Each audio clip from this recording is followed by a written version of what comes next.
As far as single season performances go, Deebo Samuel already surpassed the great Terrell Owens on what he accomplished last year with over 1,700 yards.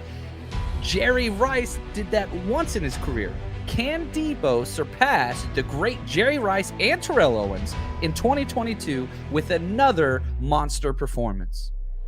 And all Deebo wants to do is win, and I think his skill set, his will is the thing that just I marvel at. He's a guy I sure would love to have had the opportunity to play with. If you look at what Deebo did, he had 77 receptions on 121 targets during the regular season in 2021, 1,405 receiving yards with only 6 receiving touchdowns. On the ground, early on in the year, he wasn't getting a lot of work. As the season went on, more and more carries, which turned out to be a little bit of an issue whenever redoing this contract. But he finished with 59 rush attempts, 365 yards on the ground, and an additional 8 touchdowns. Put all that together, in the regular season, Deebo Samuel had 1,770 total yards, but he wasn't done.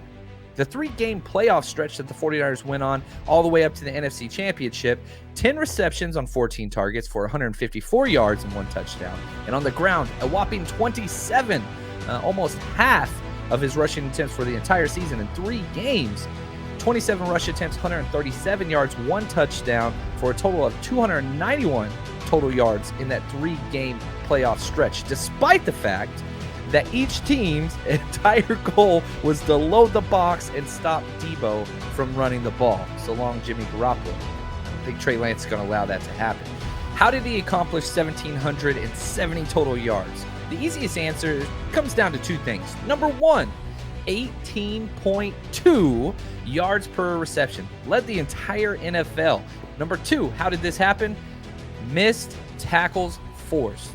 Deebo was almost impossible to bring down, whether it was receiving, whether he was returning kicks, whether he was running the ball, even threw a touchdown pass to add to it in the playoffs. Now, if you look at how he did this, he forced 27 missed tackles in the passing game. So whenever he had receptions, 27 missed tackles, and another 28 in the rushing game. Comes up to 55 missed tackles forced. If you look at the league leader in forced missed tackles, it was Jonathan Taylor. Now, all right, let's talk about this. Jonathan Taylor, he forced 66 missed tackles in the season. Deebo, 55. Jonathan Taylor had more, right? Well, kind of. The touches, that's what's going to change this. Taylor had 372 touches. Deebo had 173 if you count the playoff run too. Jonathan Taylor forced a missed tackle once every 5.6 touches. Deebo forced a missed tackle once every 3.1 touches. I expect his receiving targets to go up. I expect Deebo's receiving touchdowns to go up. I really, really do. Now, do I think that he's going to continue averaging 3 carries a game? I don't think so.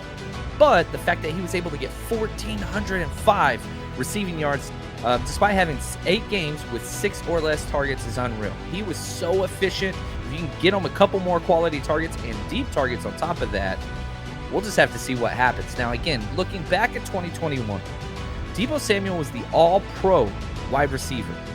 Now, he got that honor over some great talent. Jamar Chase had 1,800 receiving yards, 14 touchdowns, didn't get it. Justin Jefferson, 1,600 yards, 10 touchdowns, didn't get it.